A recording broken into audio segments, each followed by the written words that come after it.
Once that goes. All right. I think that's it for the calendar. I feel like I'm all over the place here. All right. We went over all these questions, majors. Make sure you continue to check your email. It's the only way I can really communicate with you. If you want to communicate with me, feel free to text me. I have some people already texting me. I try to text back as soon as possible. If you need that, definitely let me know. What was that noise? Someone added or something? All right, whatever. Oh, no, it just means it's recording. Okay, it doesn't matter. Okay, website tour. Okay, updates. I already kind of went over that. Sections recovery and practice final exam. Okay, somebody told me to update the practice final, make it a little bit easier and like write down what sections everything's in.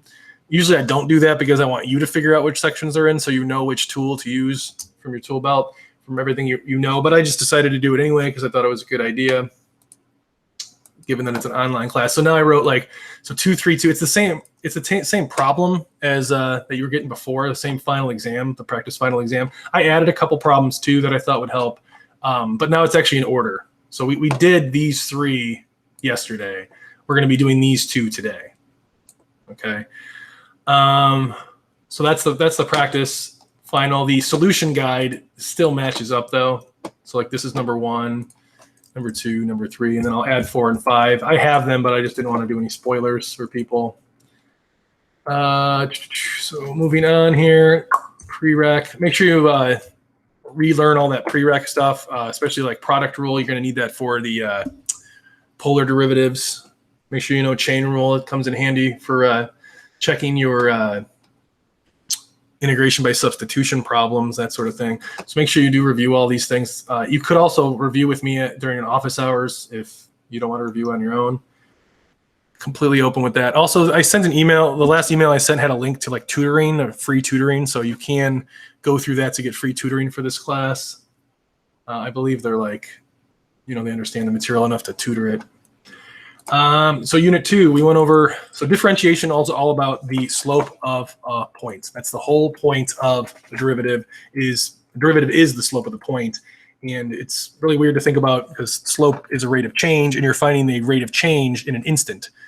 So usually things change over time, but you're trying to find a rate of change at no time passing, which is really, it's kind of like a paradox if you want to think of it that way. But that's what a derivative is all about. Rate of change in an instant. 232, make sure you understand parametric. It's x and y are defined by t, which is a parameter. We're going to be doing some example problems in a second as a warm-up.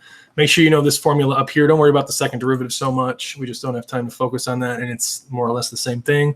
234, differentiation of polar forms. X and y are defined based on r cosine theta and r sine theta, respectively. And then right here is the formula you need. You take the derivative with respect to theta for each of these, and you just divide, make sure the y is on top, and you end up with dy over dx. Unit 4, all about integration, which means it involves the antiderivative, which helps you find the area of a non-basic shape. You can eventually extrapolate this into other concepts, such as finding volumes. There's stuff with triple integrals, or stuff. There's crazy stuff that you're going to learn about, especially engineers, because you have to go all the way through Calc 4. So you're going to be learning a lot of very interesting calculus. 411, make sure you know all these formulas.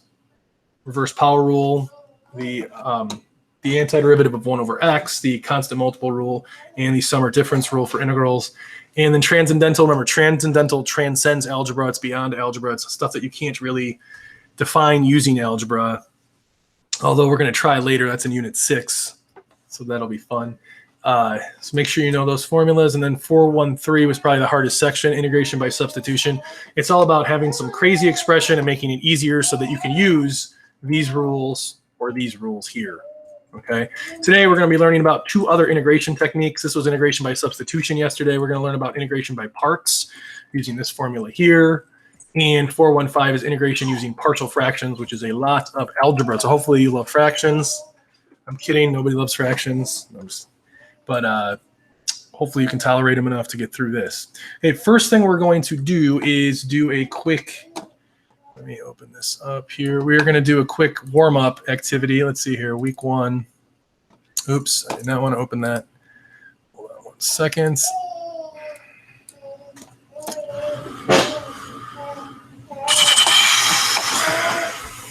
Guess I should have opened this ahead of time. I don't know why it's taking so long. Oh, it was open. All right. Let's turn this off here. Let's do that. All right. Your warm-up is right here. All right. Now it says the position of a particle, which involves physics. So we're not going to be worried about physics in this class because it's not part of the curriculum. So where it says position of the particle, don't worry about that. Just know that you have this. That you have this parametric equation, set of parametric equations, I should say.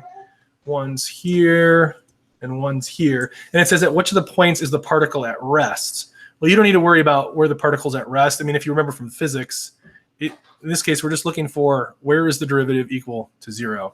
And it says what are the x and the y. I don't care about that so much. I just want to know what is the t for that. Okay, so what I want you to do is find the derivative, set it equal to 0, and solve for t. And you are going to be given about 5 minutes to do this because that's how much time you're basically going to have in the for the quiz for each problem. You'll be given about 5 minutes, depending on how much time we have, I guess. And so it's going to be this is also mimicking your quiz and test. These problems are similar to what you would see on an assessment. So yeah. So timer 5 minutes. So we get going on that. If you do have questions, I'm just going to be sitting here. Just feel free to ask me. I'm going to be every minute or so adding to this answer key. So I'll be adding to the solutions as we go. But I do want to give you a chance to kind of do it on your own. You can work with other people. It's really hard to work with other people through this. But just feel free to ask questions and yeah, get after it.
All right, that is time.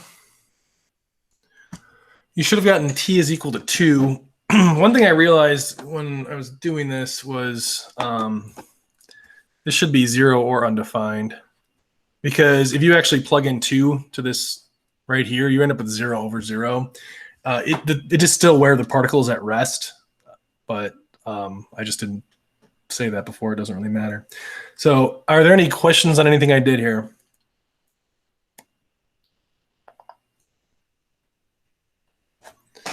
Okay, nothing's in the chat, so I will go to the next one then.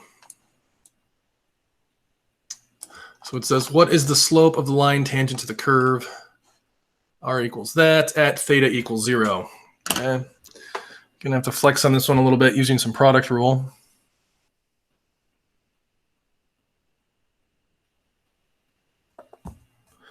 You have 5 minutes.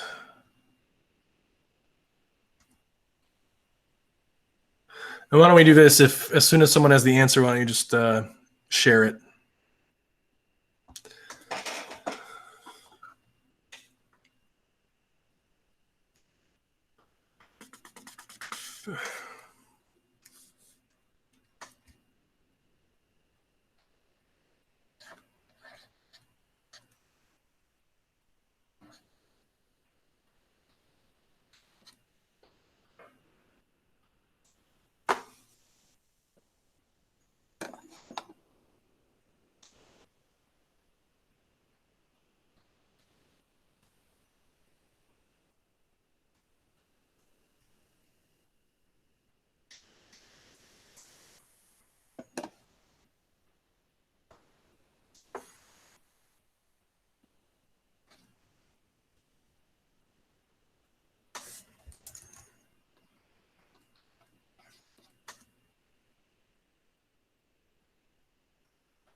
About 3 minutes.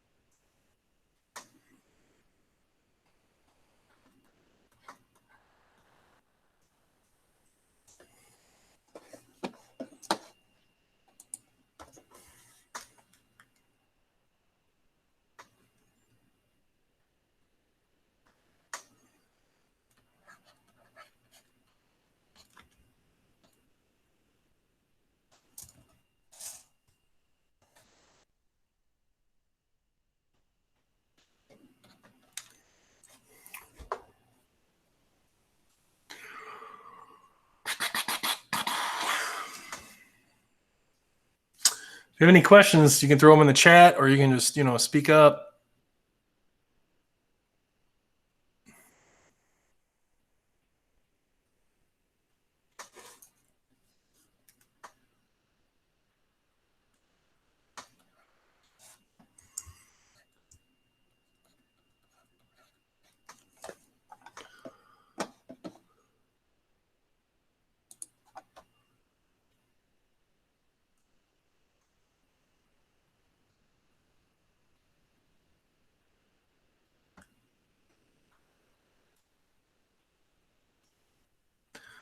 About 90 seconds.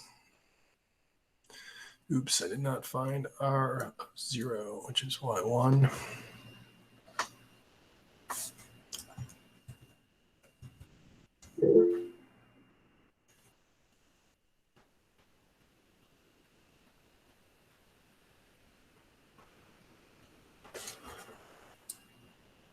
Yeah, polar should be completely new for everybody here. We went over it yesterday. I saw the message that says, yikes, I've never done polar stuff before in my calc class. That is, yeah, this is definitely not fun. We still have to find arc lengths of these things too. So we're going to go further down the rabbit hole. So make sure you definitely understand this. R of 0 times cosine of 0.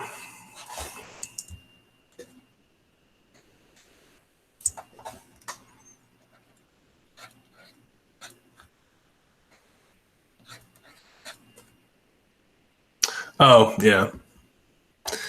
Yeah, you might want to watch the video from yesterday then if you weren't here. That's kind of why I make those videos, just in case people miss.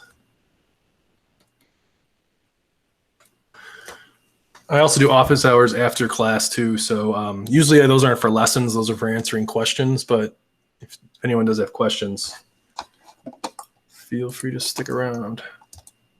All right, that is time. So what I did basically here is, first thing you have to find all the equations for everything here. So I found the derivative of r prime. I knew that because I would need it for the equation right here, because r prime shows up over here and here. So then I started plugging in 0 for everything, just because it simplifies things a bunch. For example, sine of 0 right here is 0. So this whole thing is 0. That means this whole thing is 0 as well. Okay. One thing I did not find was r of 0. I just forgot. Doesn't really matter. So let's do. I'll just do it over here. R of 0 should be equal to 1 plus 2 times 0. So it's just 1. So that's easy. That just makes it 1 here. Cosine of 0 is 1. R prime of 0, I actually found that right here. So we're just going to put that in as 2. Cosine of 0 is 1. So you end up with 1 times 0 plus 1 times 1 on the top. So that's 1. Divided by 2 minus 0. So your answer should just be 1/2.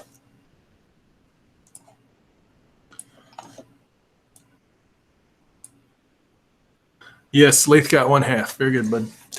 All right. So yeah, 1/2. It says, what is the slope of the line tangent? This right here.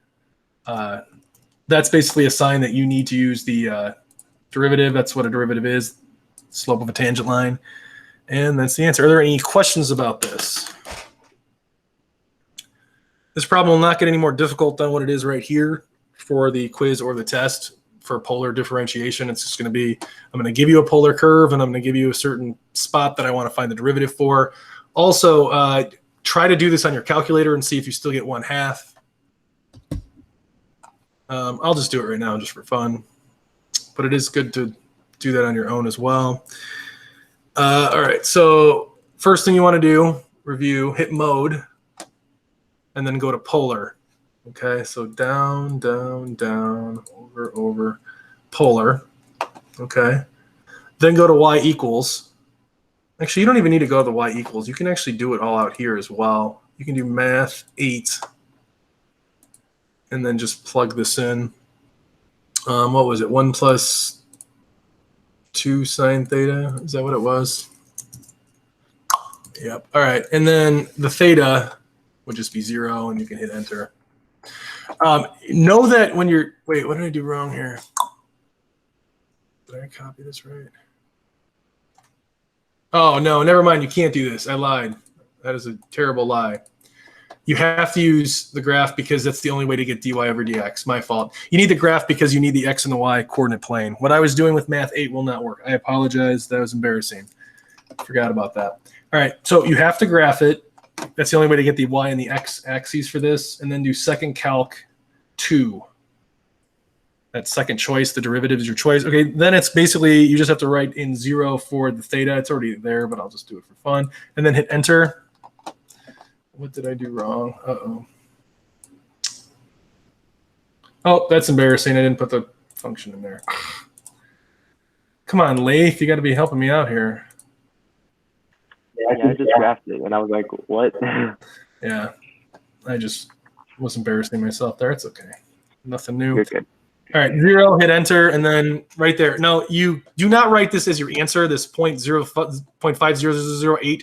Your calculator is actually not calculating anything. It's just counting. That's all calculators or computers can actually do. It doesn't actually go through and try to do the math.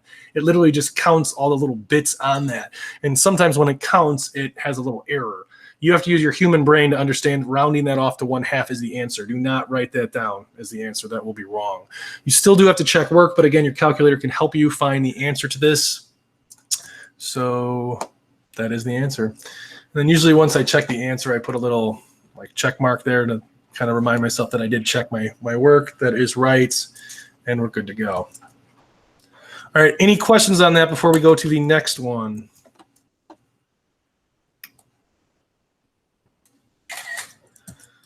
Put that here.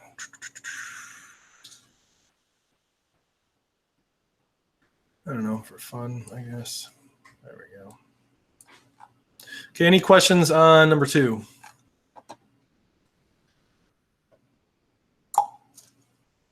Nothing on the chat. All right, here we go. Number 3, you are going to need to use substitution on this.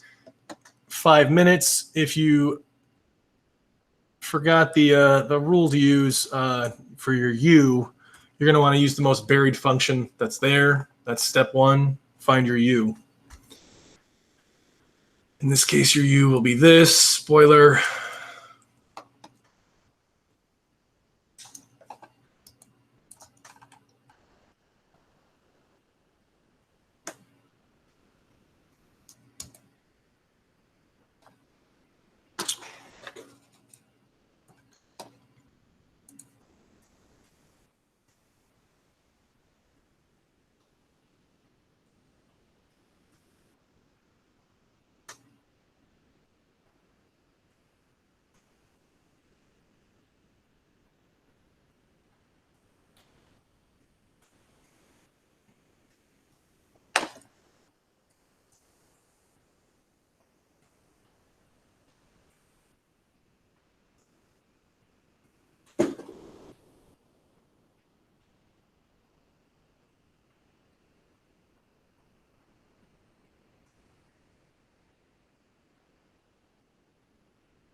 They're working on the problems, and then we're going to go work on them after.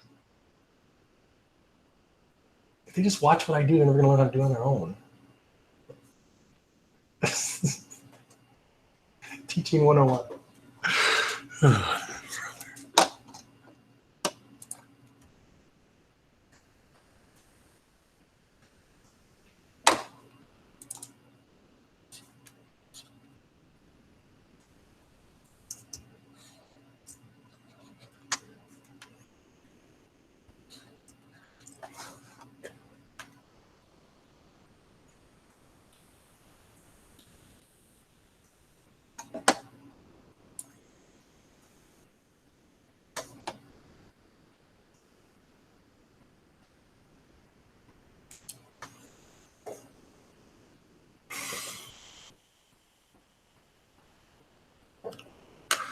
Okay, about 2 minutes, 30 seconds. So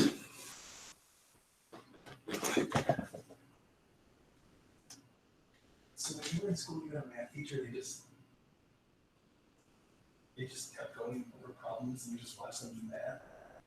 How do you ever learn how to do math yourself, though? Like, I'm like spotting them. Like, you lift weights, you have someone spotting you, and trying to help them. No one has questions.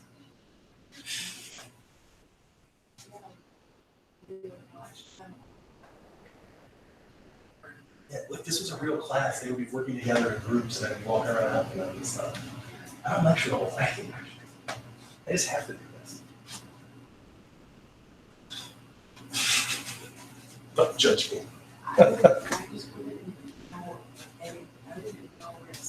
It's the stuff we went over yesterday. I'm slowly putting the answer up on it. They can ask questions. We don't know what to do now. They can ask questions. Trust me, I'm feeling in the wrong direction. They're so funny. Oh, man.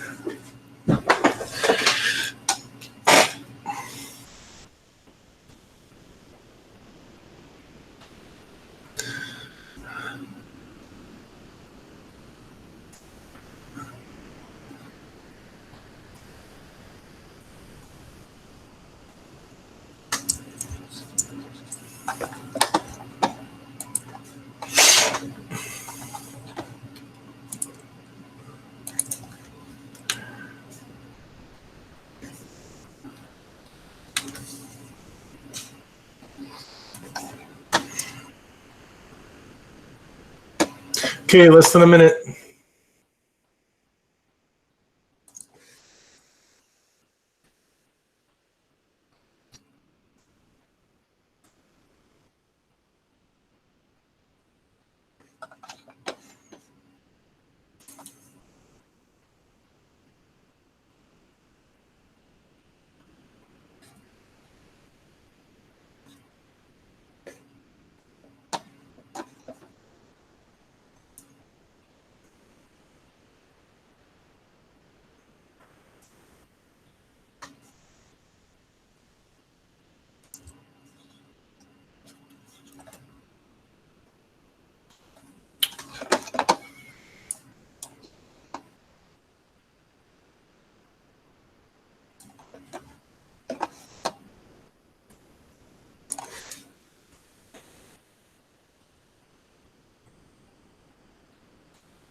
All right, that is time.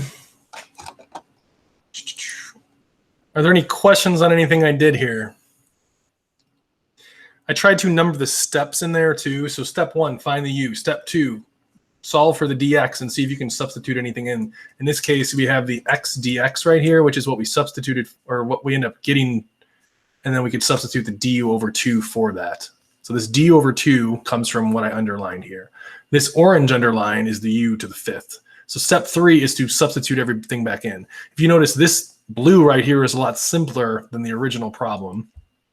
Okay, I pulled the 1/2 out just because I like to do that. Some people don't like to do that. You don't have to. It doesn't really matter. You get the same answer either way. Okay, from there, I did the antiderivative. That's step 4. I didn't count the pulling the 1/2 as a step because you don't always do it. And sometimes, yeah, I don't know. I just didn't count it. Next thing is I did the antiderivative, and then the last step is to plug it back in. There is really a 6th step, and that is to check your work. So do the derivative of this right here. You should get where you started. I guess I can do that really quickly here. So if I did the derivative of this, it would be 6 times x squared minus 3 minus 1 from the power. We're still dividing by 12 times the inner derivative, which is 2x plus 0, because the derivative of a constant is 0. If you simplified this, that cancels, the 2 over 2 cancels, and then you're left with what you started with up there, and that kind of tells us that we did it right. So, okay, any questions on that? Put a little check mark that we checked it. Okay. All right, so that is the warm-up. These are quiz-like, test-like questions, so you will not be catfished on the test. It's going to be similar type of problems. And yeah, so the next thing we're going to go over is all about integration by parts. Right here. Okay, for integration by parts, this is not the formula for integration by parts. This is product rule. It's written in the gray right here. But you need product rule to figure out the formula for integration by parts. You don't actually need to know where this formula comes from. So if you want, you can just sit back and relax and watch this or just zone out. It doesn't really matter. I just always hated it when math teachers didn't show us where these equations came from. I'm like, whoa, whoa, whoa. Like, this is just, you're just pulling this out of thin air. Like, I want to know where it comes from. But again, it's beyond the scope of the class. I'm never going to ask you to derive the integration by parts formula or anything like that. I'm just doing this for fun. All right, so using product rule, first thing I'm going to do is take the derivative of both sides with respect to x. Or, I'm sorry, antiderivative. That's embarrassing. Take the antiderivative of both sides with respect to x. So I'm going to do that. Stick with magenta here. All right. So what you do to one side, you can equally do to the other. Okay, again, you don't need to write this down. Just, I want your brains for right now. Okay, the dx times dx, the divided by dx times dx cancels. Same thing's going to happen here because you would distribute this to everything here. So that's all gone. Boom. Okay. The antiderivative of the antiderivative of duv, technically this just cancels here. We're going to go over that in a little bit more detail later. But it's just because the antiderivative of 1 with respect to duv, because it's duv, is just going to be uv. It's kind of like really going off on a tangent here, but if I said, what is this equal to? Well, technically there's a 1 there. So you're doing the antiderivative of 1 with respect to x. So that'd be equal to x plus c. This would be equal to uv plus c. I'm not going to worry about the plus c, but it's the same principle. Act like the uv is the x. Nobody cares, I'm sure. Maybe Lath does. Lath's probably the only one. It's so cool. I'm loving this right now. Yeah, I figured you would. Yeah. Lath's one of my old students for people that weren't here yesterday, and he likes the extra nerdy stuff. So I'm sure other of you do as well. If not, just relax for a second. I'll be done shortly. Okay, here we have VDU. I just reordered this, and I distributed the integral symbol to this one. I'm going to do the same thing over here just to separate them. This was a property that we went over yesterday. So you end up with something like this. Now, the whole point of integration by parts is, say you had a problem that looks like this right here, which is from your practice final, by the way.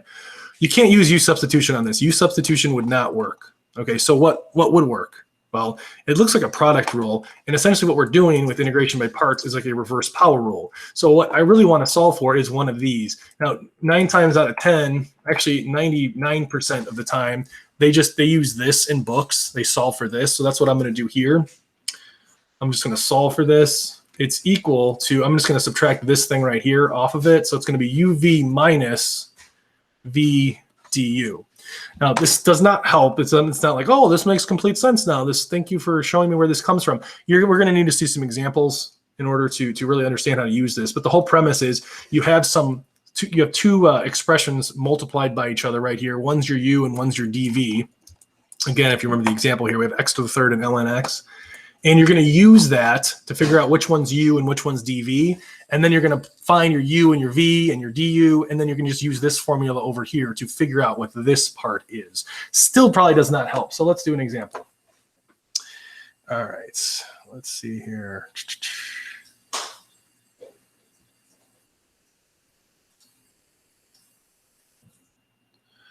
Oops, just give me 1 second. I lost my example.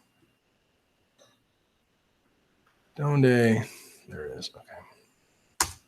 Sorry, I'm using 2 computers right now, so I'm all over the place.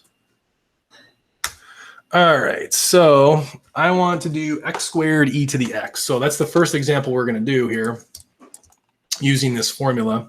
So number 1, I want to find the antiderivative of x squared e to the x with respect to x. Okay, if you remember from yesterday, this symbol and this symbol together mean the antiderivative of whatever's between it, okay, which is this whole thing right here. So you're finding the antiderivative of x squared e to the x. Translate that to English, okay? It's math symbols. What does it mean in your head? It means the antiderivative. What does antiderivative mean? It means the opposite of derivative. What does derivative mean? It means the slope of a tangent line. What's the tangent line? We can go on and on for that. But try to think of what you're doing as like a language, and translate it in your head of what it actually means. You're gonna hear me say that a lot. Math's a language. We just got to translate it. Sometimes that's the hardest thing. Is what does this symbol mean? Well, if you don't know what it means, you can't solve anything with it. So definitely study. Try to memorize what those symbols mean. All right. So in order to use that formula that we have right here, we need to figure out what's your u and what's your dv. Here is a little mnemonic device, a way of remembering what to pick for your u. Okay. So one of these is going to have to be the u. One of them is going to have to be the dv. Your u, 99% of the time, I can't think of an example where it doesn't work, should always either be, well, this is the mnemonic device. It's based on this mnemonic device. Okay, what does this all mean? Okay, your L is logs. If there is a log in the problem, which there isn't, there's no logarithms, that should be your U. There isn't. All right, let's keep going. The I is inverse trig. Inverse trig is like your inverse sine, where there's like a little -1 there. It's called arc sine or arc cosine, stuff like that.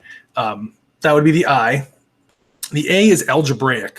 Okay, just think back to your algebra days. This would be algebraic. Hint, hint, that's going to be your U for this one. T is trig, just regular trig, sine, cosine, tangent, secant, cosecant, cotangent. And E is exponential. This is the order that you want to use to figure out what your U is, okay? So if there is a log, use that. No log. Okay, is there inverse trig? No inverse trig. Okay, is there algebraic? Yes, there is. So your u, your u is going to be equal to x squared. Okay. Whatever's left is going to be your dv. Okay, so we have this part right here, which is awesome because we need it here in the formula. We're also going to use it to find du. We're going to go over that in a little bit. But your dv, let's color code this here. Your dv is going to be whatever's left. In this case, this is what's left. This whole thing.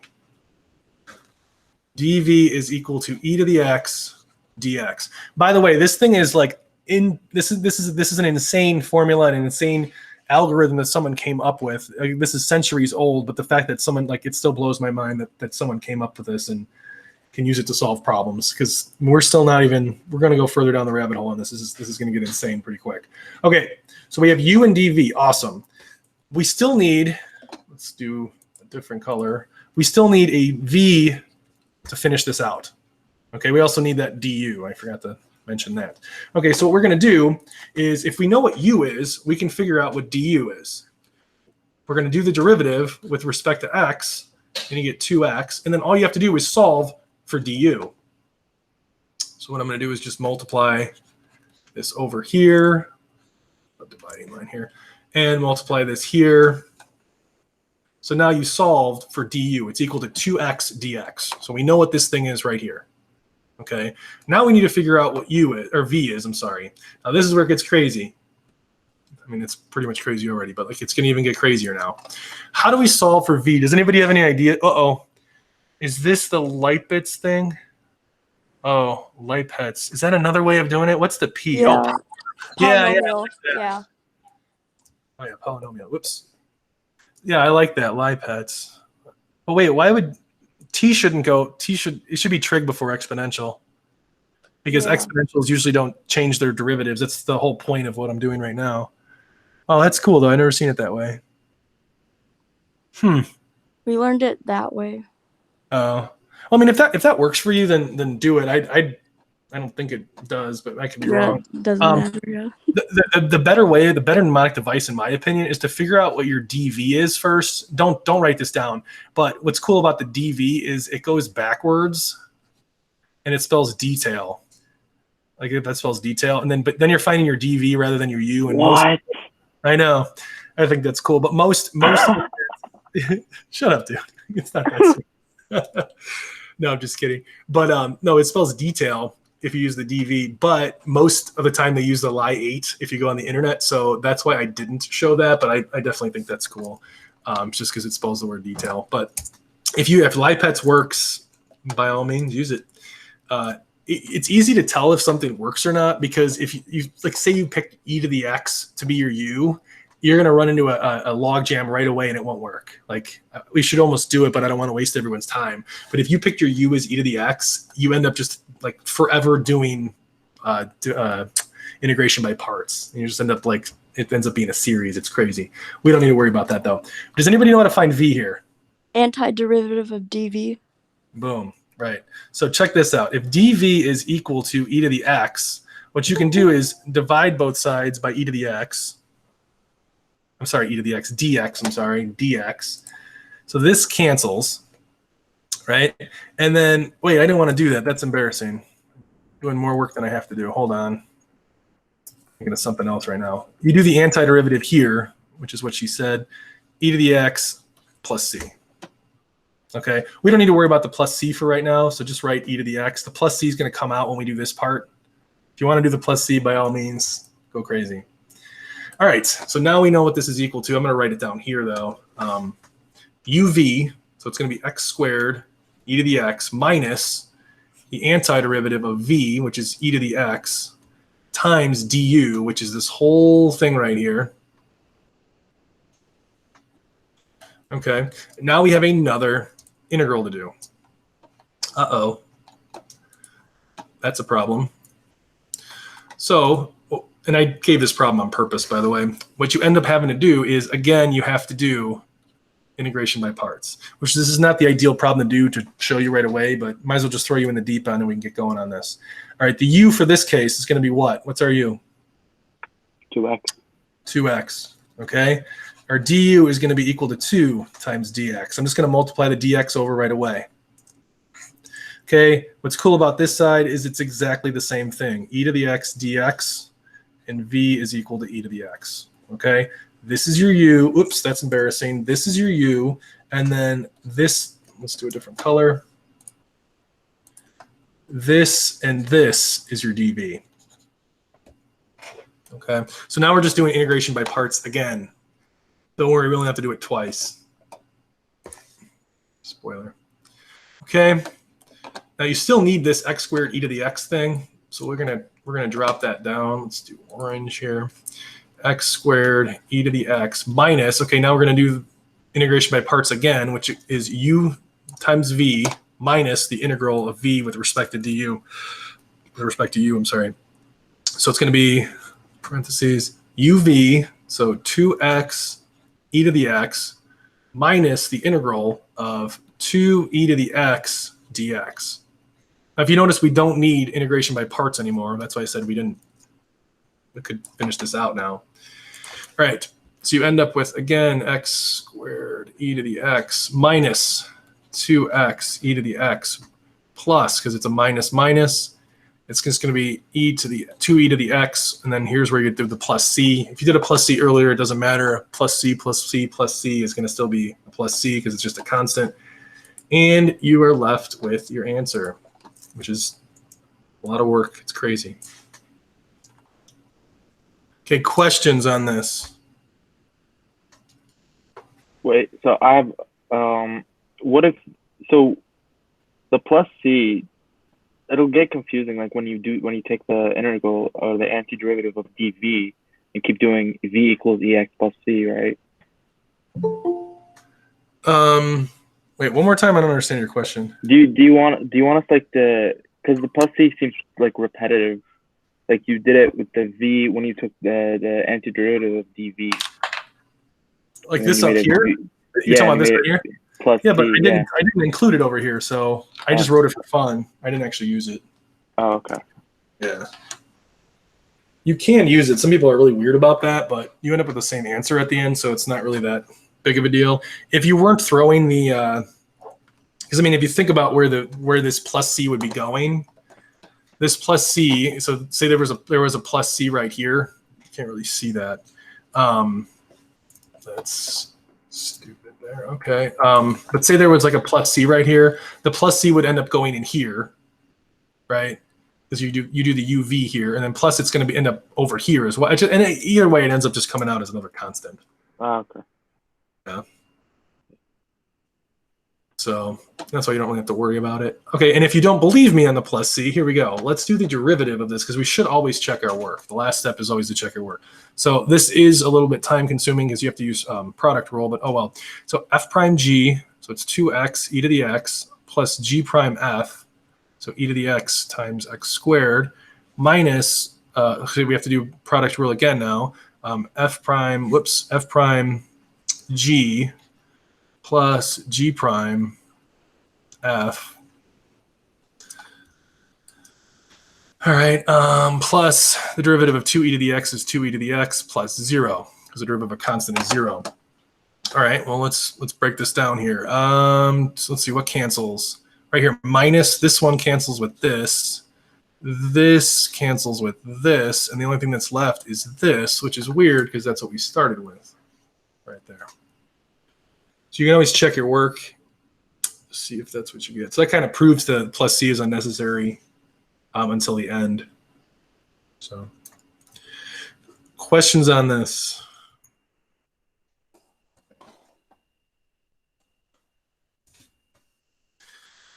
Right, this is too easy for everyone, apparently. I'll just have to give harder problems then. I'm just kidding. I hate when teachers do that. All right. Okay, so that's that one.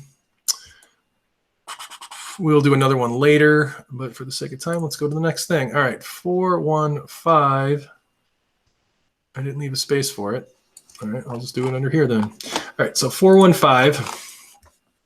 Or let's take 5 minutes. Forget it, because I'm sure someone has questions. Let's take 5-minute break, get up, stretch, do some yoga, whatever you need to do. And then we'll come back. I'm going to look up LIPETs.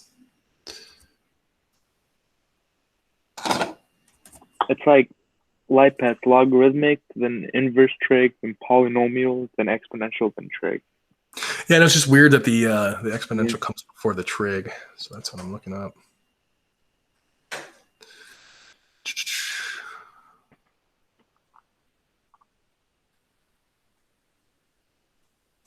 When LIPETS fails, there are some cases where LIPET fails, which requires setting u equal to a function other than the one prescribed by LIPET. For this reason, the acronym should only be thought of as a way to organize thoughts.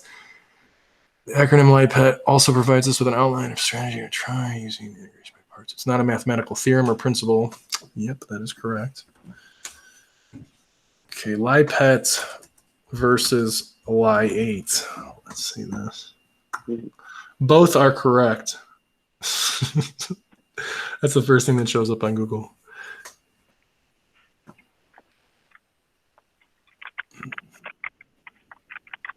Huh. What is it? Tesla versus Edison, round 2? Oh no, because Tesla was right, not Tesla. Yeah, no, Tesla. Yeah. Edison was just a better salesman. Yeah. That's what my calc teacher told me to use. Yeah, use it. No, it's fine. Use it. I don't really care. I'm not going to get upset. If it works, use it. That's what I say. It is not a mathematical principle. I'm sure if I thought hard enough, there is a way where Li8 doesn't work or LIPET doesn't work. So, but in this class, you can always use it because I'm not going to go into the weeds on things, especially since 99% of you will not be using any of this ever. No offense. Doesn't mean it's not important. All right, let's see how much time we got left here. 3 minutes. Any questions on number 1 here?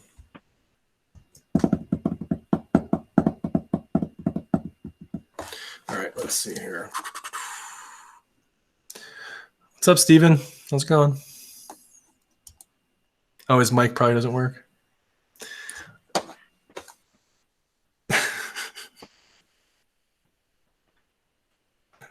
Oops, what am I doing? We're not doing number 2. We're doing 415. Do we have time to do one more integration by parts? We do, but what I want, let's do it at the end. Okay. Just because some people leave right away. I don't want to like have them sit here and be bored. So yes, absolutely. I will do problems till I'm blue in the face. I'm also going to start doing like office hours if you want to do it before class, just by appointment only. Just send me an email. And so still can't figure it out. It's because I use some voice software. Can't figure out how to get around it without. It's okay, Steven. It's all good. Yeah, we will do as many problems as you want. We can start doing the practice problems. We can start doing the book problems, whatever you want for that, for sure. Definitely takes a lot of practice to get down with this algorithm. 1 minute. I'll figure it out one day.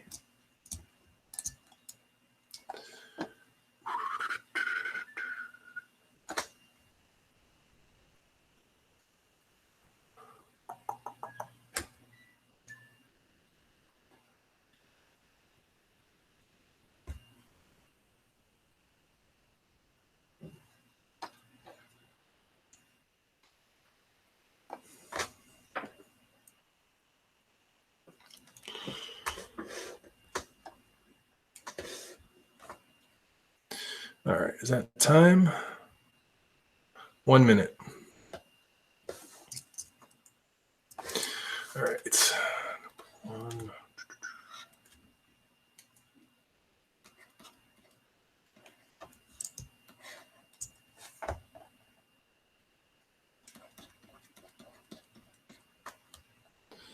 Plus 3. There we go.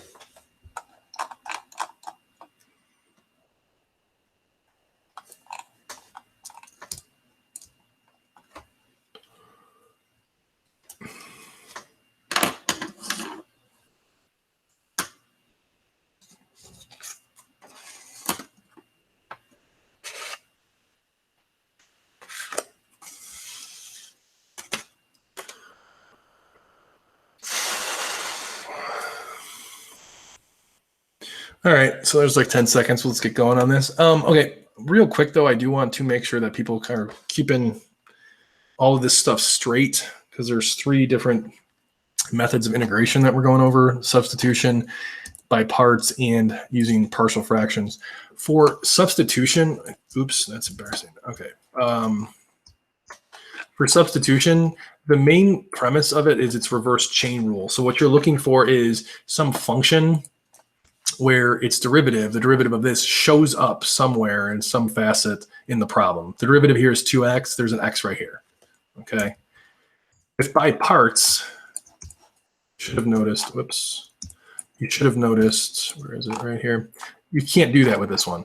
There is no derivative that shows up anywhere else that's a buried function. Like this x is buried in here, but this should really be an x squared, and then that 2 is gone. Then you can do integration by parts, by substitution.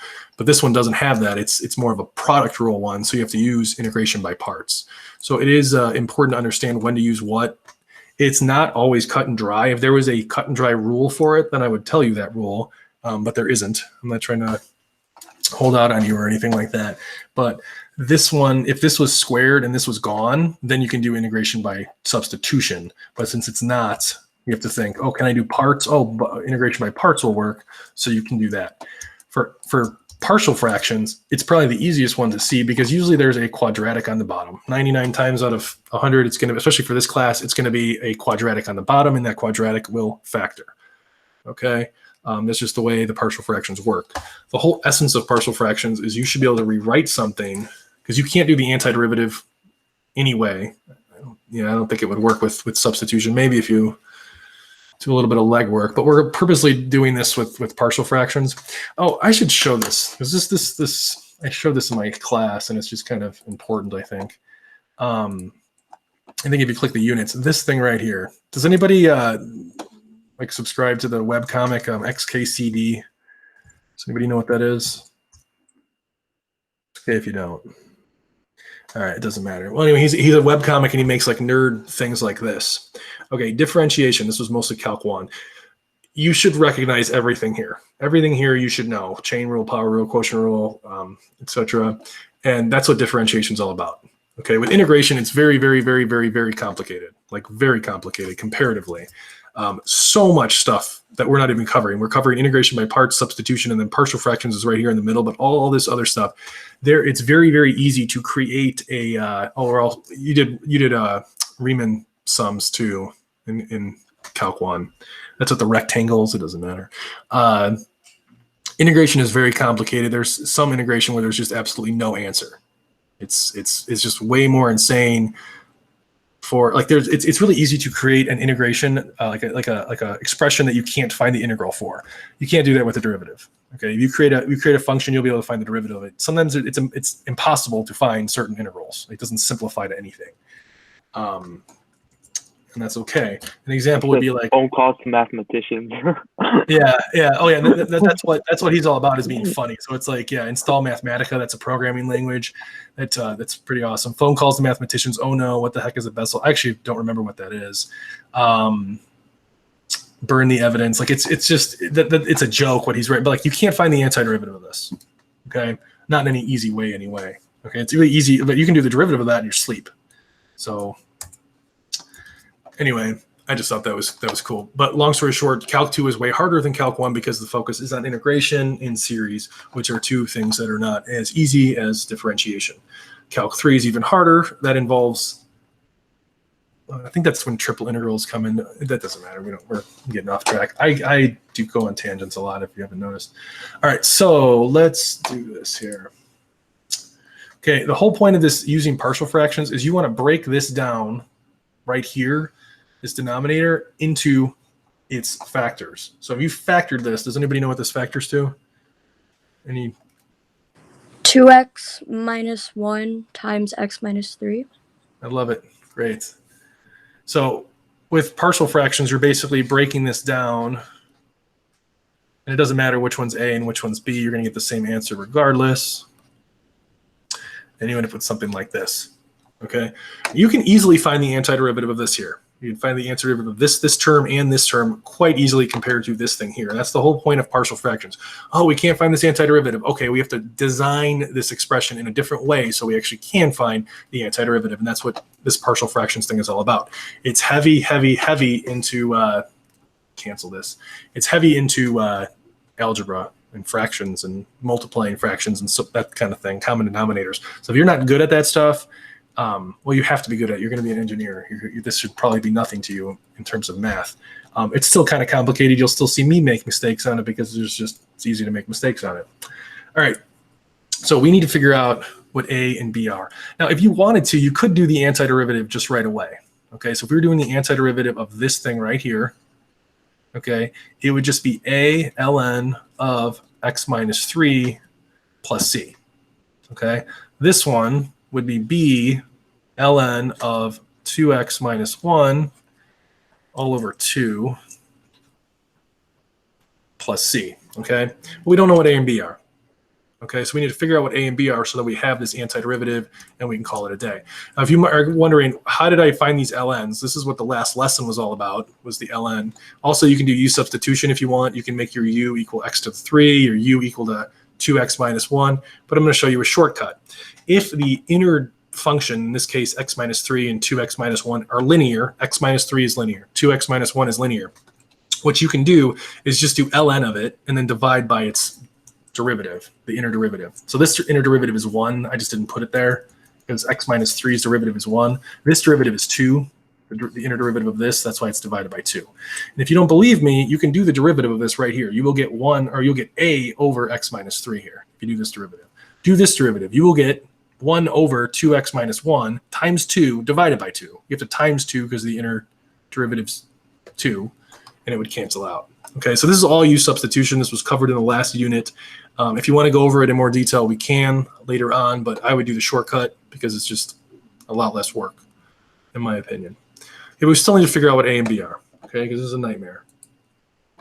Let's go to, okay, so to figure this out, it's all algebra. Some of you have probably already figured it out, but we don't have common denominators here, obviously, but here you notice that the factors themselves are common denominators. So what I'm going to do is multiply this top one by 2x minus 1 and the bottom by 2x minus 1. You can even see that. Can you see that? I can see it on my computer, so you should see it. Okay. Then I'm going to do the same thing with this b. I'm going to multiply by x minus 3 and then multiply the bottom by x minus 3. Okay. Now, if you notice it's common denominators, you can add the top together and it should equal this thing right here, okay? The top added together should equal x minus 13. Are there any questions on that? It's just basic algebra. Okay, so that's what we're going to do to find A and B. Okay, here we go. So it's going to say A is A times 2x minus 1 plus B times x minus 3 is equal to x minus 13. Okay, now we can actually figure out what A and B are. Okay, I'm going to distribute this here. Most people skip the step on distributing. I'm just going to do it for fun. Some of you will just be able to do it in your head. Congratulations, that's awesome. Okay, now anything with an x in it, I'm going to kind of pull out here. So I'm going to pull this out because it has an x in this. Okay, and then I'm also going to pull this out. So according to this, 2ax plus bx should be equal to x, right? Because they have all x's in them. What's left, oops, let's do a different color. Minus a minus 3b, negative 3b. This should be equal to negative 13. Whoops. I don't like how sloppy that is. Okay, there we go. Okay. So the constants here, here, and here should all equal, well, the left side should equal the right side, okay? Anything with an x in it's not going to affect the negative 13 because the negative 13 doesn't have an x in it. Okay? Are there any questions on what I just did? I tried to color code it. I feel like I'm still going too fast. I can't read anyone's face to like see how mad they are. All right, thanks, Lath. I can see your little picture. All right, from here, I'm going to factor out an x. Okay, so technically speaking, 2a plus b should be equal to what? Oops, dang it. Sorry, I don't know why I did that. Okay, it's equal to 1. There's an x here and an x here. It should be equal to 1. Again, very simple algebra. Over here, You can't really simplify that. Okay, now we have two variables, which means you can't solve an equation with two variables. So what do I need to do next to figure out A or B? Anybody? Excuse me. Who's got it? Substitute. Substitute. I love it. Thanks for volunteering, by the way. I appreciate that. All right, so you can pick whichever one you want to substitute. I'm just going to do B because it's by itself. I don't even know if that's the smartest one to do. It doesn't matter. Nobody cares. All right, so now I'm going to do 3 times 1 minus 2a. Again, algebra 1 all day. We're going to distribute here. Okay, this is negative 10. This is negative 5a. So a is equal, A is equal to 2. Is that right? Did anyone get that? Yep, I got it. All right, cool. Just I feel like I went too fast. I make mistakes sometimes. Always assume you're wrong. All right, and a is 2, which means b is 1 minus 2 times 2, so b is equal to negative. Or wait, no, this is negative 2. Wait, what happened here? This is positive. That's embarrassing. I'm never trusting you again, Lath. Yeah, I got negative 2. Thank you. Dang it. I actually got positive too. Okay, it humbles you out. I got it too, dude. I'm a freaking teacher. It's all good. All right, so now we have A and B. So now all we have to do, oops, that's embarrassing. Now all we have to do is go back to up here. And A is equal to negative 2. I'm just going to be lazy and write this in. You can do the same thing if you want. And what was B5? It was B5, I think so. Okay, and then now you're done. That's the answer right here. If you did the derivative of this, you would get where you started. Do you want us to simplify it using properties of logs? No, I don't care about that. You don't care about that? No. To me, I don't even feel like that's simplifying it. You know what I mean? You just end up having this huge like fraction or multiple. I don't know. I just don't feel like it's not much simpler that way. AP doesn't care. I'm an AP Calc teacher, so AP doesn't care. So I tend not to care as well. Also, what ends up happening if you simplify it is you could make a mistake and then you get it wrong. The reason why people simplified back in the day, here's a little history lesson for anyone that cares. I know there's some people that are going to be math teachers, so maybe they want to know this. The only reason we simplified was because we didn't have computers or calculators. So it was easier to just kind of look at it and kind of guesstimate based on that. A computer does not care if you write this function in like this or if you simplify it. It is not going to care at all. It's still going to do the calculation in a split second. And I'm a computer science teacher, so I always try to focus on that. If you ever notice why my notation's a little bit weird sometimes and how I'm really sensitive with parentheses is because I teach computer science and you have to be. With computer science, a computer is very literal. It doesn't know what you mean. It only knows what you give it. So I never understood why people simplify things. Like you can't have a square root on the bottom of a fraction. Why? Who cares? You know what I mean? It's just stuff like that is so stupid to me. It makes sense back in the day, but we have computers now and none of that matters. But I do not write the curriculum. I am forced to teach all this, and I apologize on behalf of all math teachers. But anyway, that's integration by using partial fractions. Okay, so that's everything that we're covering today. Usually this takes an hour, so the fact that we're at an hour is awesome. If you want to stick around, we are going to go over these two problems here, or just do office hours and work on whatever other problems you want to work on. So it's very open time right now. I have like a question. It might make like things easier. So like when you had like the a times the 2x minus 1 plus the b times the x minus 3 equals x minus 13. What I usually do is let's say b, I plug in 3 for x to cancel out the b and then plug in 3 for the rest of the equation, and that will get a. Same thing with the 1/2 for the a. So I like kind of skip all of that other mess. That might help some other people too. Right, and actually another thing you can do, I only did that because I was like teaching it, but another thing, like what I would do, I wouldn't even write these common denominators down. I just start from here where it's like, okay, it's going to be 2a with the x, so I would just do 2a plus bx right away is equal to 1 because of the 1 over here.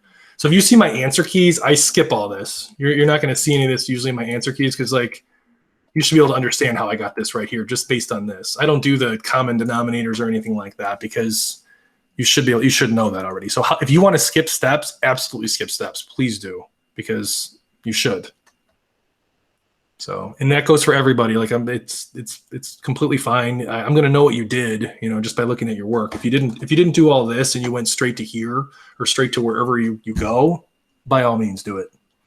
I am not against that. I hate those teachers that try to control kids. And, you have to do it my way or it's wrong. No, it's completely false. There's so many ways of doing these. So good call. Good call. All right. Okay. Any other comments, questions, whatever?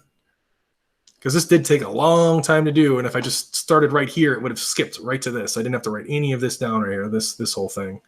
Wait, so how quickly did you know that it's like 2a plus b equals 1? Well, this is how I look at it. This is just from algebra. If you look at it right here, this a, you're gonna have to multiply. It's almost like you're cross multiplying, but it's not, because cross multiplying makes no sense, because like it doesn't work with the plus. It works when there's an equal sign, and cross multiplying is stupid anyway. It's just a little dumb trick. So I just looked at it that way. Whereas like I know that I need to multiply these, so you could just kind of skip ahead. And I would do that, because you're going to see my answer key. You're going to go, wait, how come he didn't do the multiply by x and stuff like that? Because you don't need to. All you need to do is worry about anything that has an x in it. This one's going to have an x on it. It's 2a. This one's going to have an x on it. It's going to be bx. So I got rid of the x's completely right away. Oh, okay. I mean, there's people that have gotten mad at me because I didn't write +3 here and get to -10. Like, you should know how to do some of that stuff on your own.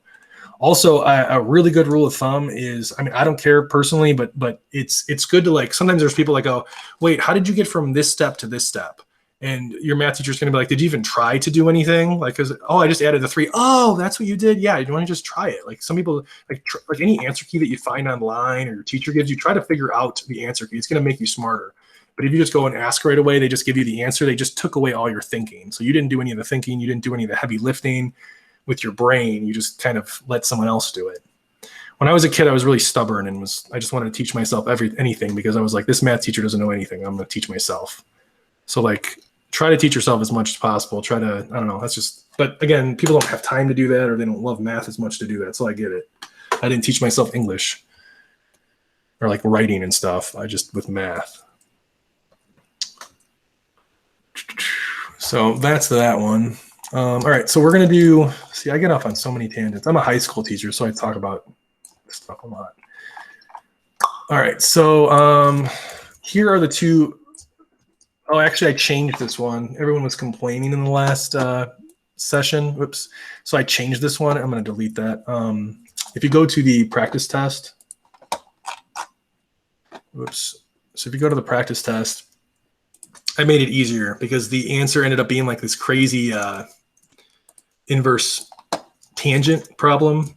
So this is the problem we're actually going to be doing right here instead of the other one. And the reason why is because I just didn't want to stress the inverse tan, where people are going to get it wrong just because they forgot certain things. I'd rather just focus on what they do know, and it's a new concept. So let's do that right there. Cool. All right. All right, here we go. So yeah, some people already left, it looks like. That's fine. But if you want to stick around, I'm just going to do 5 minutes on each of these, ask questions as we go. I'm just going to be sitting here. Usually the smartest people in class ask the most questions, so it's not stupid to ask questions. Let's start with, I can just show you both. Can you see those? Is that showing up on your screens well enough? Yeah, it's perfectly fit. Good. Okay. Yeah, it's good. Thanks, Steven. And then again, I'm going to be here for a while, so if you want to still do more integration by parts or whatever you want, by all means. Actually, I'm going to have to zoom in because I'm going to start writing. All right, so this first one right here, what should your U be? Anybody? Just yell it out.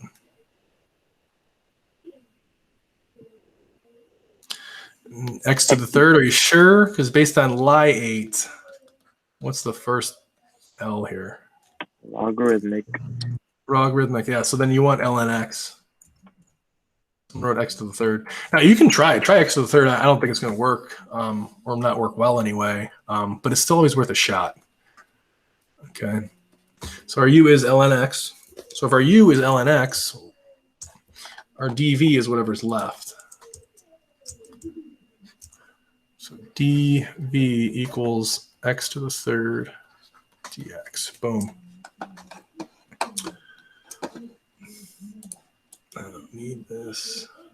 Okay.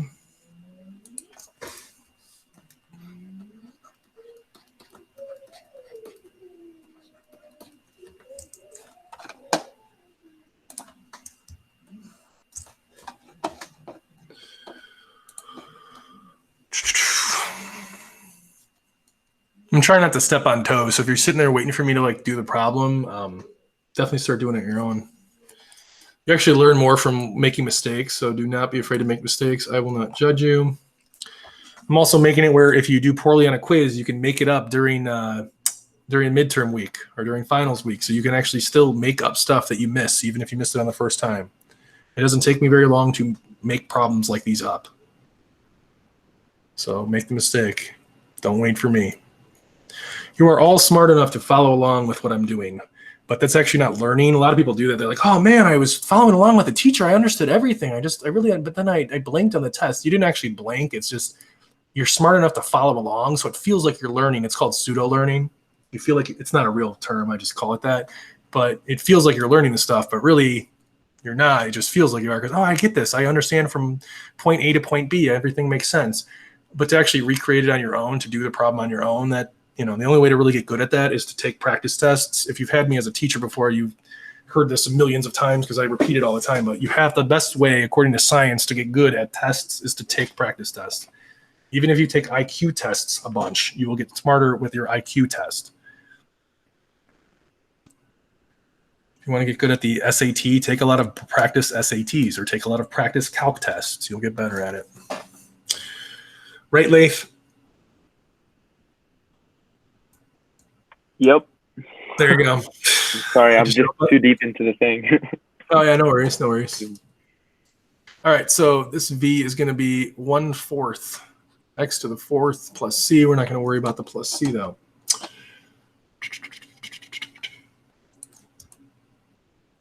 It all comes out in the wash. All comes out at the end. All right, let's set this up now. We have uv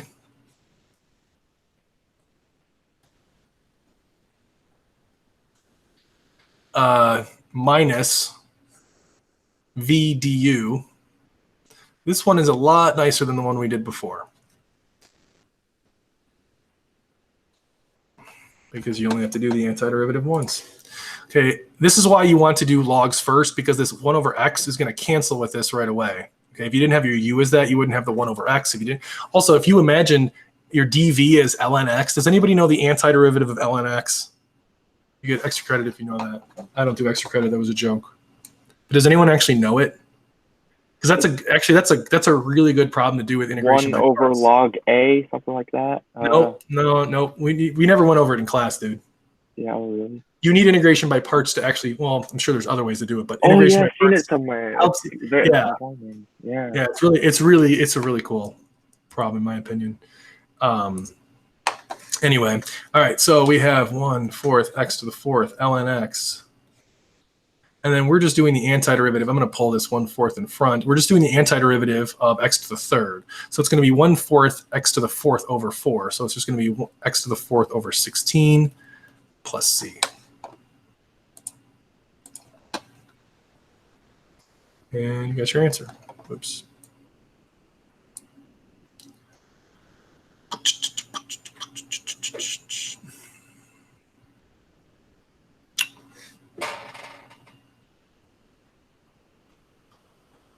Okay.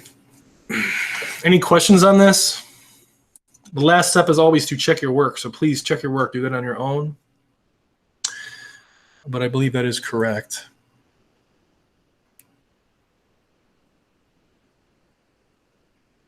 Jessica, was it you that wanted to go over more examples of this? Yeah, it was. All right. How do you feel about this one? This one was way easier than the last one. I felt like I was worked up because like the dv and the v were basically the same since they were both e to the x. Right. So, yeah. Okay. Your quiz will be similar to this. Your final will be similar to this. Like this is the type of problem you will. I won't try to go crazy with it. There's actually even crazier problems that I put on the practice problems where you have to do some substitution work. I'm not going to give you one of those problems because it literally takes 10 minutes to do. But if you want to look at it, it's pretty cool, in my opinion. this is all starting to come back and I'm getting PTSD. I hope that's a joke because PTSD is very serious. That one to me was easier with seeing it the second time too for the second time. Okay, good. It should be easier. I think we should do that antiderivative of ln x though, because it's just cool. And it's also, I think it's even on your homework. I think I added it to the practice problems. But let's do, if someone's mad and wants to do the partial fractions one, I'll put this on the screen as well. But I really want to do that antiderivative of ln x. Okay. Wait, so for partial fractions, they're only finding a and b, right? Well, for this one, there are examples where it factors 3 times or 4 times or 5 times. There's some really crazy tricks too with partial fractions. Check out the advanced problems that I put on the practice problems. But again, I'm never going to ask for something that crazy on a test or a quiz. But if you can do those, then you can definitely do these easier ones. This one's pretty standard. The 415 one. None of these are easy, but they're easier compared to like how complicated it could be. So this one's not going to be that bad. If anything, I think it might actually be. Oh, actually, I think this one's easier than the one we just did. Even I don't know. It's an easy factoring. I don't know. It's all relative to people. All right, so what should our u be for this integral of this? The integration of ln x. Any ideas? Using the Lie-8 principle. ln x, awesome. All right, du is equal to 1 over x. Okay, what's our dv equal to then? This is where it gets crazy. dx. dx, right. Well, what's the antiderivative of this then? Oh, x. 1. Oh. I was gonna write 1x, but that's embarrassing. Oh.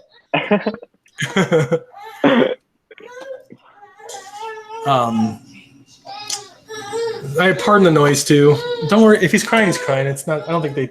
Does it pick up a lot when my son's crying? A little bit, but you're all good. Don't worry. I apologize for that. Google actually just released a thing today that gets rid of background noise. So I think it's like a plugin or something. I have to install it. But I apologize for that. It's just these are very unfortunate circumstances, and you're all good. Please bear with me, sir, and everyone else. All right. Okay, here we go.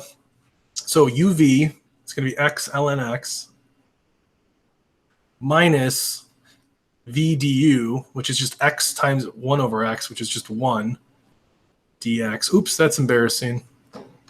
Forgot the dx there. Whoops. Anyway, doesn't really matter. I mean, it does because it's not right. But your final answer is x ln x minus x plus c. I don't know. I think that's cool.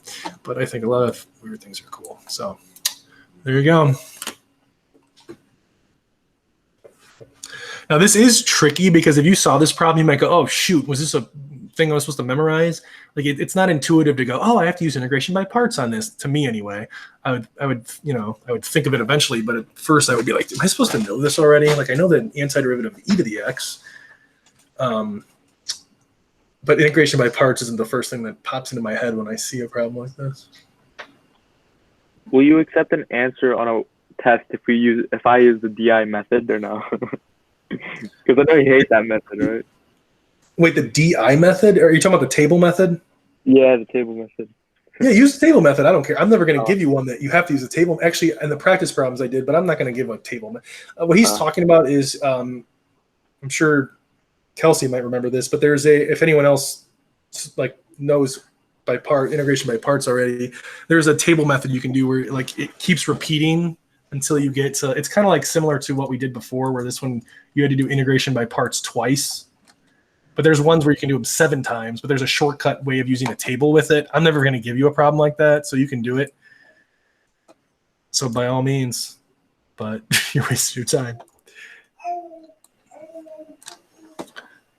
Oh, shoot, it's raining. All right. All right, is there any questions on this one? Is everyone good about this one? Yep. All good sometimes. All right, let's do this one then. And we'll bounce back too. I'm not just trying to ignore by parts. If anything, I like by parts better than this. All right, first thing we're going to do is separate the a and the b here. And then you should also know what this factors to because it's a difference of squares.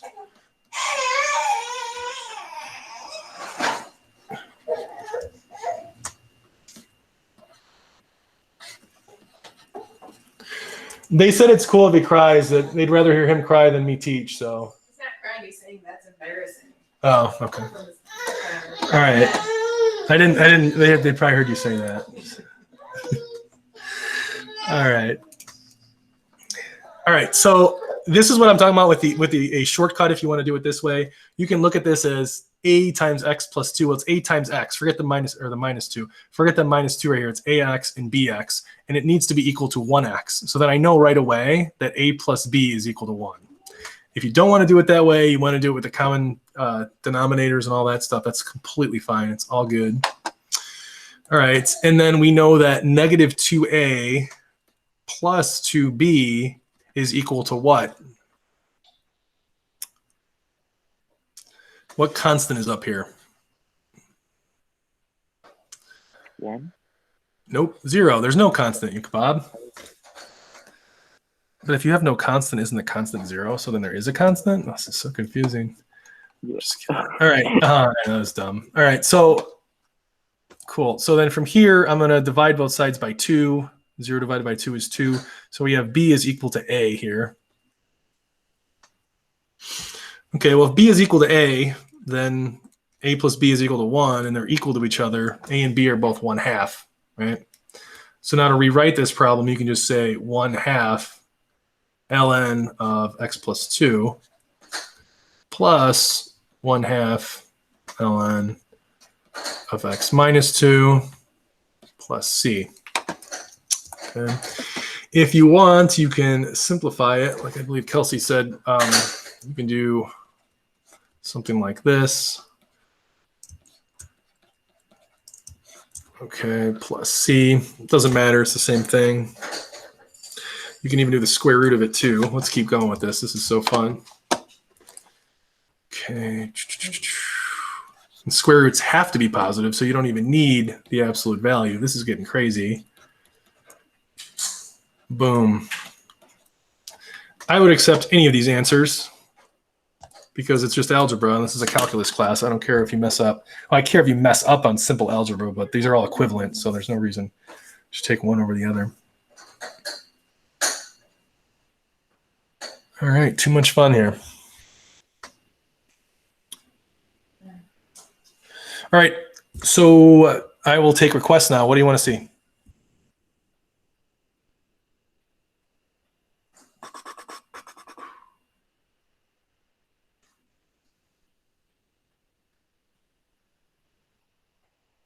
Any requests? You can just say like a specific problem or something you want to see, and then I'll just make one up or something. It's fun when you make up problems because sometimes they just blow up in your face and it's super embarrassing.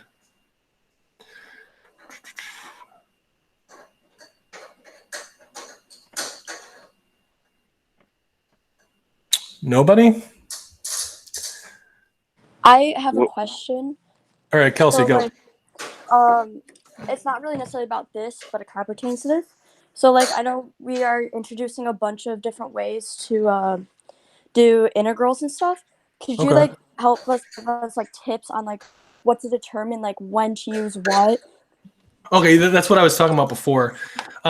Usually when first thing I always like to do, just because I don't know, to me it's like home base. You always want to like link your learning to something that you already know. Like to me, it's ingrained in my system to use integration by substitution. So I always try that one first. Really what you should be trying is the formulas first, right? Like any of the stuff I went over in the very beginning of class. You should really try any of these. Do any of these work? Do any of these work? That's step one. Next, I would try to do integration by substitution. And I'm looking for, is there a instance where there's the most buried function, in this case, the g right here, the g of x, is its derivatives show up somewhere else? Okay. That's what I would try to do next, just because I'm so comfortable with substitution compared to the other ones. I can look at a problem right away and go, oh, yep, I need substitution versus by parts. Okay, so I would look for that.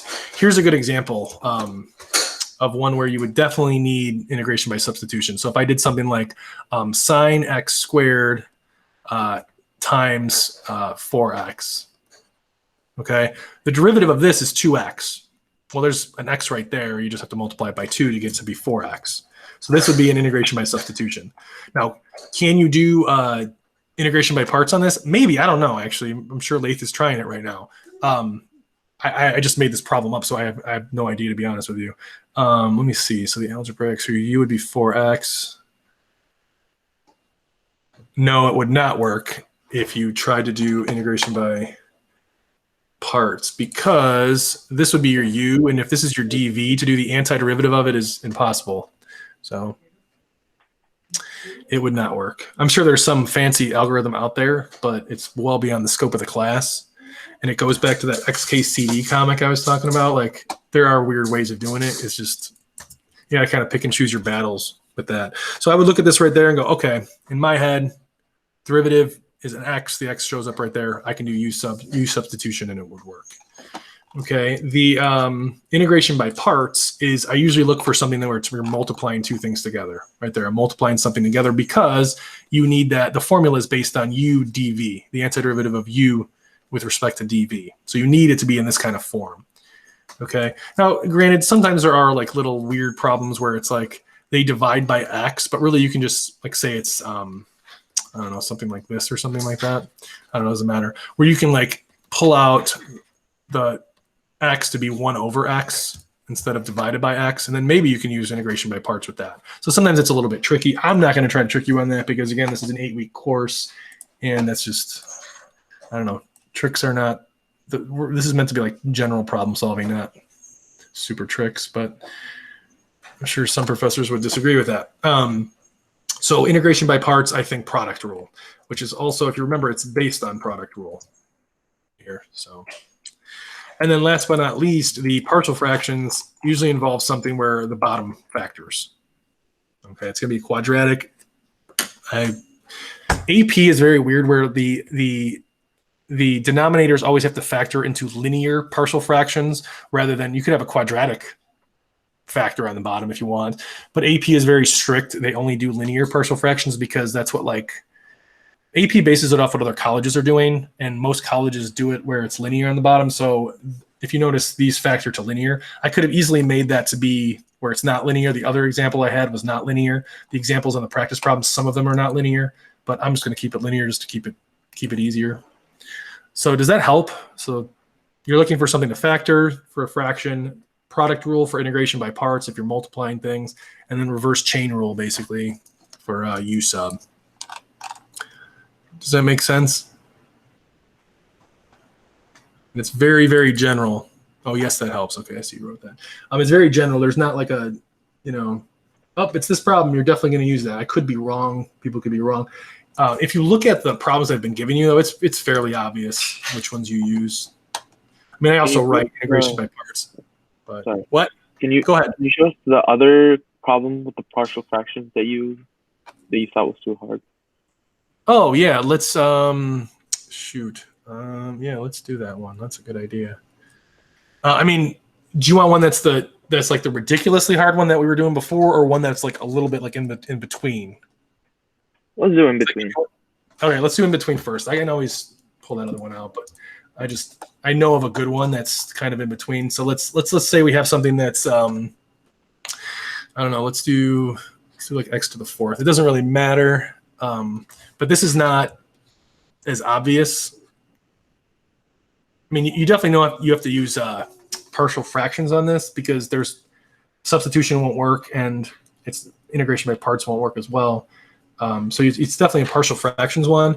But if you notice the top, it's here. Let me go back to this right here. I kind of skipped over this because it's not that important. But you need to have it where it breaks down, where the order, the degree on the top is smaller than the degree on the bottom. As you can see, this is x to the 4th. This is x squared. So you're going to want to simplify this one first. This is why it's a little bit extra difficult. So what should you do to simplify this? Does anybody know? Lath, we went over this in class, so you should remember this. Does anybody know? Minus 1 times x plus 1. Right, but to simplify this whole thing, no, you're absolutely right with the factoring. But how can we simplify it first? Do you know? X squared plus 1, x squared minus 1. Right? No. You want to do? I didn't word that question very well, so that's my fault. You want to do long division of polynomials. Oh. So now, Yo. I know. Oops. This is embarrassing. I just wrote the wrong number. Yikes. Right. But we're not even out of the woods yet, because even after long division, you still have to use partial fractions after that. So like, yeah. I mean, I can go as crazy as I want with this. It's just, what's the point? Now you're just, you're going too far into the weeds. There's no point. All right. So plus 1. I mean, you can kind of see where this is going. Again, these are good problems to do, but you're not really going to be forced to do this, because you could time me. It's going to take a while for me to finish all this. Okay, let's see here. Cancel, plus. So there's a remainder of 2 here. So now you have 2 over x squared minus 1, and now you can kind of see where the partial fraction is. If I rewrite this whole thing, it's x squared plus 1 plus 2 over x squared minus 1 dx. Okay. Now, this part right here, easy antiderivative, but here you need partial fractions. Now, this is not a hard partial fraction, but you had to go through all of this step right here to be able to get to it. Oh, so we can separate them. Yep. Oh. Yeah. But it's just algebra. I mean, all that stuff, this black to purple here, all that was algebra. I didn't do any calculus yet. No calculus was done in this problem. It's just a lot of people, forget.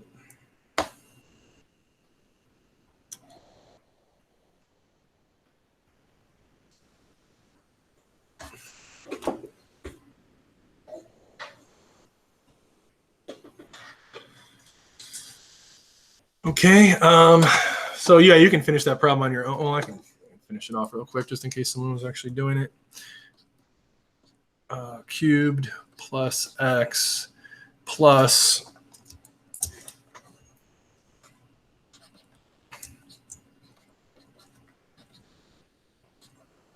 the other one's gonna like blow your mind though. So unless someone has other, things they want to do, I will definitely start working on that other one. All right. So right here, there's nothing with an x in it.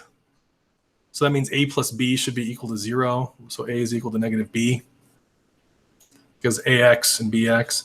And then negative a plus b should be equal to 2. Okay, so if I substitute this in, so say I made this negative and this positive here and substituted that in, b is equal to 1. So a is equal to negative 1. Is anyone else doing this problem? I feel like I'm going too fast, and then I'm gonna mess it up or something. No, you're good. I'm following. Definitely don't want to do that.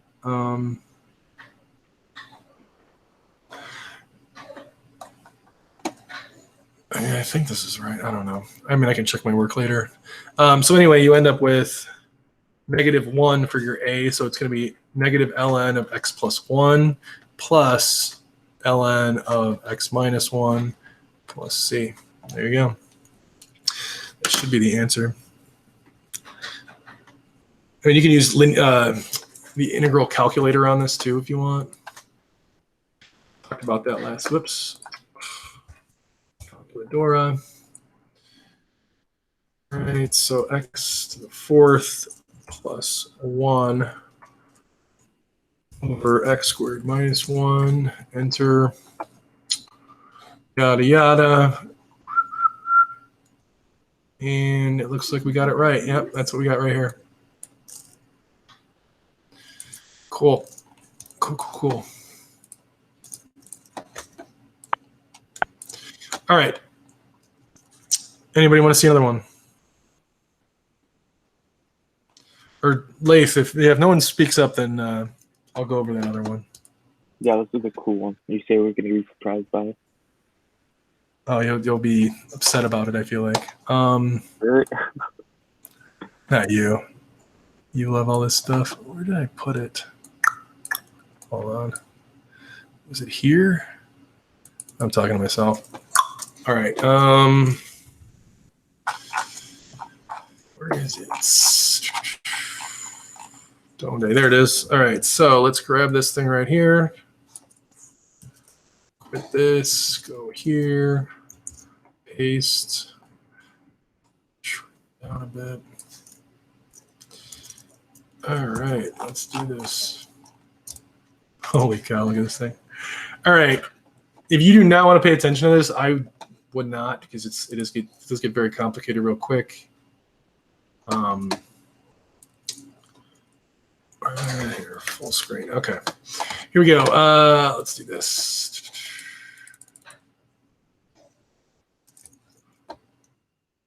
All right. Okay. So first thing that I want to do for this, if you notice, it's not going to factor it linearly on the bottom. So when you break this down, and Laith, if you want to chime in every now and then, just so I know that you're still there, otherwise I feel like I'm going to be talking to myself. Yeah. All right. Normally what you would do is okay, I factored it, I broke it down like this. But this is a problem. Does anybody see the problem with this? It's not intuitive, so if you don't see it, that's okay.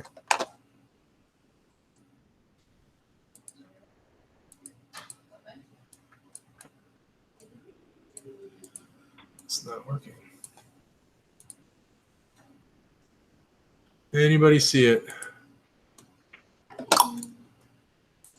we go. They both have the same denominator? Right. I mean, yeah, that's definitely a problem. I mean, but you're not being exact with it, but that's okay. So check this out. If I actually did, and again, I don't like doing it this way, but I have to show this. If you actually multiplied by that x squared plus 9, what term is missing on the top? Does anybody know what term is missing at the top there that we need in the original problem, for the original problem?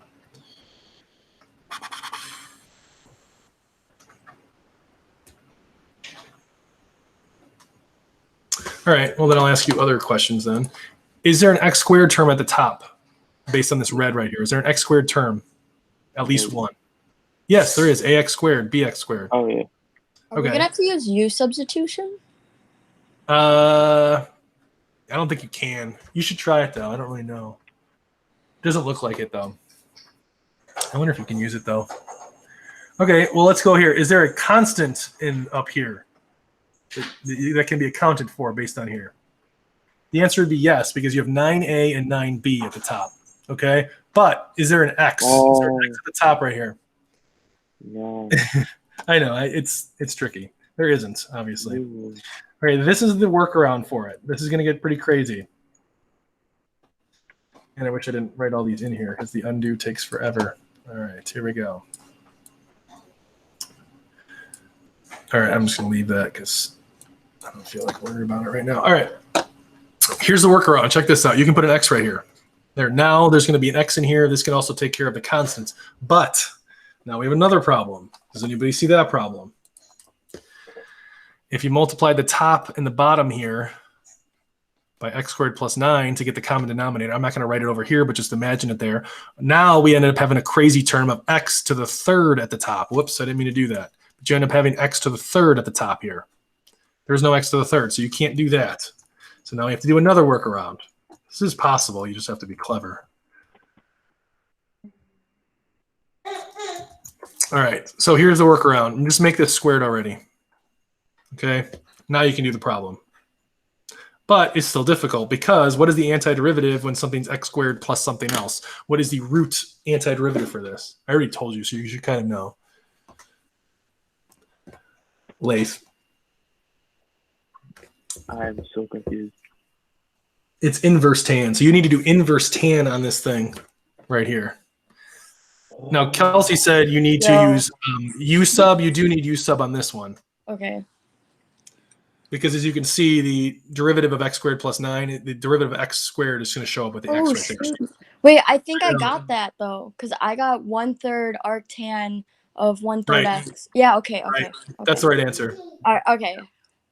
But did you do that by doing partial fractions, or did you get arctan by doing U sub from the beginning? Well, I started with partial fractions, yeah, because I got the 1 over the 2 times x squared plus 9 plus, and then I did the U substitution for the arctan stuff. Okay. Yeah, very good. Oh, I guess you do need use substitution on this first one too. So Yeah. I think I get what you're saying. Yeah, because you need to factor out the 9. Oh, okay, Mhm. yeah. Either way, you can see why this is a bit of an overkill just for a simple concept of partial fractions. We're making it complicated by doing some crazy algebra. So, yeah, wow. Yeah, the first class is like my guinea pig, and I showed them this problem, and they're working on it. They're just like, "Oh, we don't remember that. That is complicated." Blah blah blah. I'm like, "Okay, we're getting rid of it then. I can give you another one that's not as complicated. I'm testing your calculus, not how you can pull up obscure inverse sine or inverse I tan." hate those inverse trigs. Always sneak up on you. Yeah. Oh yeah, because there's in the AP test, there's 1 out of like 100 of them are inverse trig. So it's like. And I told the other class, you can take the L on a big test. If 1 out of 100, you take the L on it, big deal. It doesn't hurt your grade. If there's a quiz and there's 3 problems and this is one of the problems, now you lost an entire problem out of 3. That's just ridiculous. So that's why I'm making it where it's not so unfair. And Lath, you know this. Steven, you might know it. I know I had you for computer science, not calc. But if I do something that's unfair or it's not feasible, please speak up. It helps the rest of the class, and sometimes I can't read your minds yet, so I need to know what you're thinking about certain problems and fairness and stuff. So, yeah. I also have like a question too. Go. I'm not sure if it like pertains to this unit. I forgot where like my teacher did it, but one time like when we were factoring or whatever, he said that there's like a hidden thing that you could do where like let's say it doesn't factor on the bottom, but if you like let's say take out a 1, so it's like whatever 2x squared minus 3 plus 7 plus 1, then it factors, and then you could like somehow do calculus with that. But I never understood where that came from. Yeah, we're not doing those problems. I think I know what you're talking about. I think it involves like finding perfect squares and then still making it where actually, I don't really know. I'm trying to think now. I'd have to see a problem with that. But no, I'm not. Again, that's like how the thing is, like, if you were doing a problem like this and you were grading it and you messed up an algebra thing, how do you grade that based on calc? Do you know what I mean? Say you forgot the inverse trig, but everything else was amazingly perfect.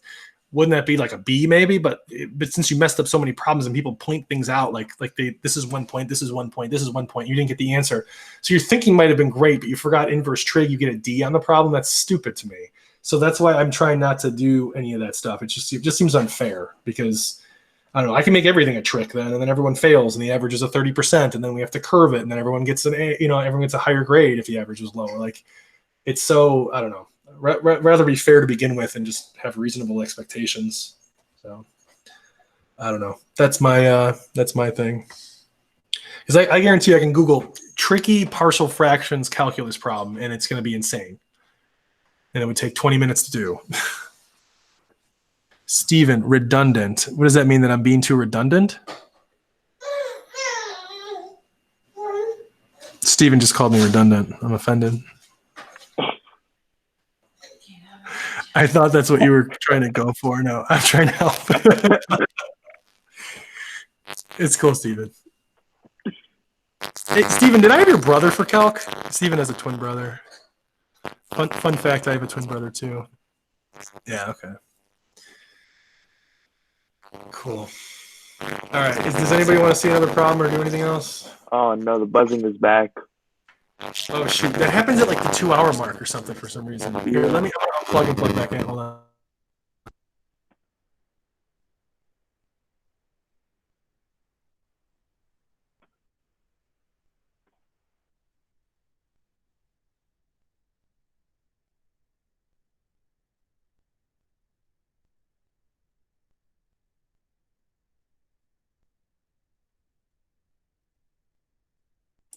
Check 1 2. Check 1 2. Can you hear me? All good now. Sweet. Yeah, that happens every time, and I have like a really super nice mic too, so I'm really surprised that happens. But whatever. I was in your class for programming. I know, Steven. That's what I was saying. With Quentin and Nick, he said.